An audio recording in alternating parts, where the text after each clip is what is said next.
بسم اللہ الرحمن الرحیم۔ پیارے دوستو، آپ دیکھ رہے ہیں the Islamic world YouTube channel. مجھے ناچیز کو دنیا شاہد کے نام سے جانتی ہے۔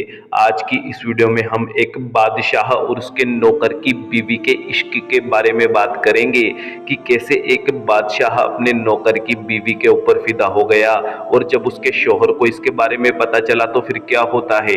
جاننے کے لیے ویڈیو کو آخر تک ضرور دیکھیے گا۔ ایک بادشاہ اپنے محل کی چھت پر ٹہلنے چلا گیا۔ ٹہلتے ٹہلتے اس کی نظر محل کے قریب ایک چھت پر پڑی، جس پر ایک بہت ہی خوبصورت عورت کپڑے سکھا رہی تھی۔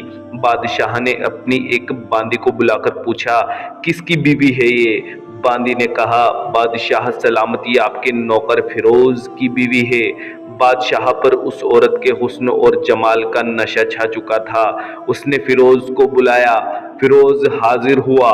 بادشاہ نے کہا، فیروز، ہمارا ایک کام ہے، ہمارا یہ خط فلاں ملک کے بادشاہ کو دے دینا، اس کا جواب بھی فوراً لیتے آنا۔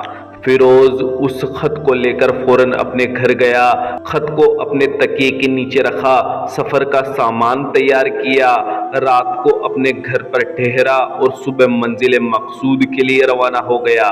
اس بات سے بے خبر تھا کہ بادشاہ نے اس کے ساتھ میں کیا چال چلی ہے۔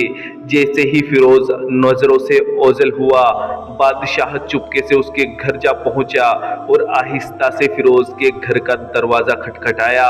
فیروز کی بیوی نے پوچھا، کون؟ بادشاہ بولا، میں بادشاہ تمہارے شوہر کا مالک ہوں۔ عورت نے دروازہ کھولا اور بادشاہ اندر آ کر بیٹھ گیا۔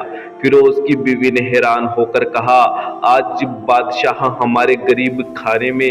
بادشاہ نے کہا، یہاں پر میں مہمان بن کر آیا ہوں۔ فیروز کی بیوی نے بادشاہ کا مطلب سمجھ کر کہا کہ میں اللہ کی پناہ چاہتی ہوں آپ کے اس طرح آنے سے، جس میں مجھے کوئی بھلائی نظر نہیں آ رہی۔ بادشاہ نے غصے میں آ کر کہا، اے لڑکی، کیا کہہ رہی ہو تم؟ شاید تم مجھے نہیں پہچانتی، میں بادشاہ ہوں، تمہارے شوہر کا مالک ہوں۔ فیروز کی بیوی نے کہا، بادشاہ سلامت، میں جانتی ہوں کہ آپ ہی بادشاہ ہیں، لیکن بڑے بزرگ کہہ گئے ہیں کہ اگرچہ شیر کو کتنی ہی تیز بھوک لگی ہو، لیکن وہ کبھی مردار کھانا شروع نہیں کر دیتا۔ اور پھر کہا، بادشاہ سلامت، تم اس کٹورے میں پانی پینے آ گئے ہو جس میں تمہارے کتے نے پانی پیا ہے۔ بادشاہ اس عورت کی باتوں سے بڑا ہی شرمندہ ہوا اور اسے چھوڑ کر واپس لوٹ گیا، لیکن اپنی چپلیں وہیں پر بھول گیا۔ یہ سب تو بادشاہ کی طرف سے ہوا۔ اب فیروز کو راستے میں یاد آیا کہ جو خط لے جانا تھا وہ تو میں گھر پر ہی بھول گیا۔ اس نے گھوڑے کو تیزی سے موڑا اور گھر کی طرف روانہ ہو گیا۔ جب فیروز اپنے گھر پہنچا تو تکیے کے نیچے سے خط نکالتے وقت پلنگ کے نیچے پڑے بادشاہ کے چپلوں پر اس کی نظر گئی، جو وہ جلدی میں بھول گیا تھا۔ اس کا سر چکرا گیا۔ وہ سمجھ گیا کہ بادشاہ نے اس کو سفر پر صرف اس لیے بھیجا تاکہ اپنا مطلب پورا کر سکے۔ فیروز کسی کو بغیر کچھ بتائے چپ چاپ گھر سے نکلا۔ خط لے کر وہ چل پڑا۔ کام پورا کر کے بادشاہ کے پاس واپس لوٹا تو بادشاہ نے اسے انعام کے طور پر 100 دینار دیے۔ اس روز وہ 100 دینار لے کر بازار گیا اور عورتوں کے استعمال کے قیمتی کپڑے اور کچھ تحفے خریدے۔ گھر پہنچ کر بیوی کو سلام کیا اور کہا، چلو تمہارے میکے چلتے ہیں۔ پوچھا، یہ کیا ہے؟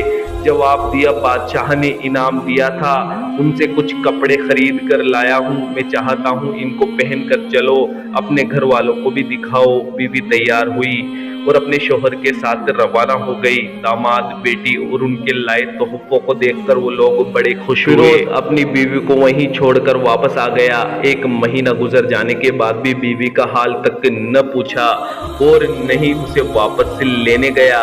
پھر کچھ دنوں کے بعد اس کے سالے اس سے ملنے آئے۔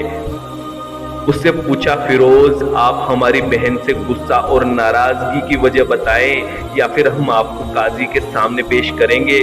اس نے جواب دیا، اگر تم چاہو تو کر لو، کیونکہ میرے ذمے اس کا ایسا کوئی حق باقی نہیں ہے جو میں نے ادا نہ کیا ہو۔